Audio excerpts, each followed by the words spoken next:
Game 5 is going to take place between the Bulls and the Cavaliers tonight. What a fun relationship David Blatt, the head coach of the Cavaliers, has with LeBron James. That's one way to say it. Take a listen to this soundbite. By the way, Adnan Burke, Jay Williams, Danny Cannell, in for Greeny and Golick. Here's what Blatt had to say, then I'm going to get Jay Will's thoughts on it. It seems like that's par for the course. That a near mistake was made, and I owned up to it, and I own it. A basketball coach makes 150 to 200 critical decisions during the course of a game. Something I think that is paralleled only by a fighter pilot.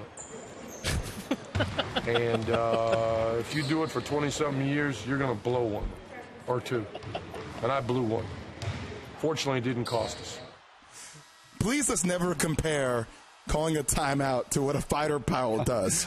Why not go with, like, neurosurgeon? Go something a little bit easier than comparing yourself to somebody as a fighter pilot.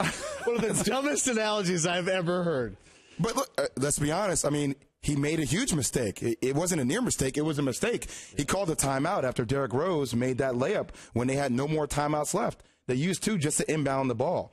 I still think, Brian Windhurst reported this the other day, a while ago. He said the game between LeBron James and David Blatt is one giant game of passive-aggressive theater. Oh. And it's exactly what it is. I mean, I've seen athletes do this all the time, DK, where they change plays. I've done it in college. I've done it in the league. I've seen other guys do it. Obviously, Tom Brady, you talk about Peyton Manning, they do it all the time at the line, right? But it's one thing to change a play. It's another thing after you make a game-winning shot to publicly make a statement and say that I changed the play. And not even say I changed the play, I scratched that. Essentially, what you're doing is you're openly, publicly contradicting your head coach, which LeBron has done throughout the entire year. Yeah. I mean, I don't want to go on a rant here, but I think I am. No, go for it. Oh, yeah. All right. Give you a couple examples. LeBron and Blatt didn't meet until 6 weeks after he signed with the team, Windhurst reports. 6 weeks after you sign the greatest player maybe of all time in our game, you meet. The team abandoned the Princeton offense that Blatt tried to install before the season. Now LeBron calls the plays. Blatt signals those calls to the rest of the team. 2 months into the season, LeBron decides he wants to play the point guard spot. Blatt, before making a change, he said, nah, I can do it on my own. That's what LeBron says. I can do it on my own. In the past, those days where I have to ask, they're over. I mean, there have been multiple situations where throughout the course of a game, I've seen LeBron talk to the team, and Blatt is on the outside of the team huddle, and LeBron is the one pointing the fingers. I mean, that's a tough situation to be in between player and coach. Yeah, it certainly is very difficult. Also worth noting, LeBron wasn't asked about the specifics of that play. He volunteered that information.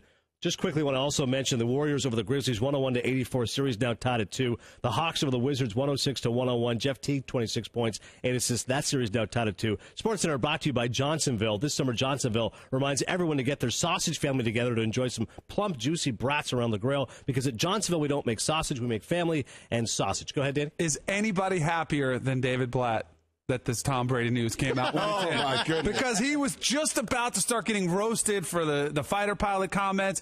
He was starting to come under a ton of scrutiny, and then all of a sudden, we're barely even talking about it today. Because that is the topic of discussion today if the Brady news doesn't break. It's amazing how the news cycle works. Right. If you were a fighter pilot, who do you want in your cockpit? That would be the conversation today. Instead, we'll talk about Deflategate and chat on the penalties handed down on Brady and the Pats. It's AV, Jay Will, and DK. Mike and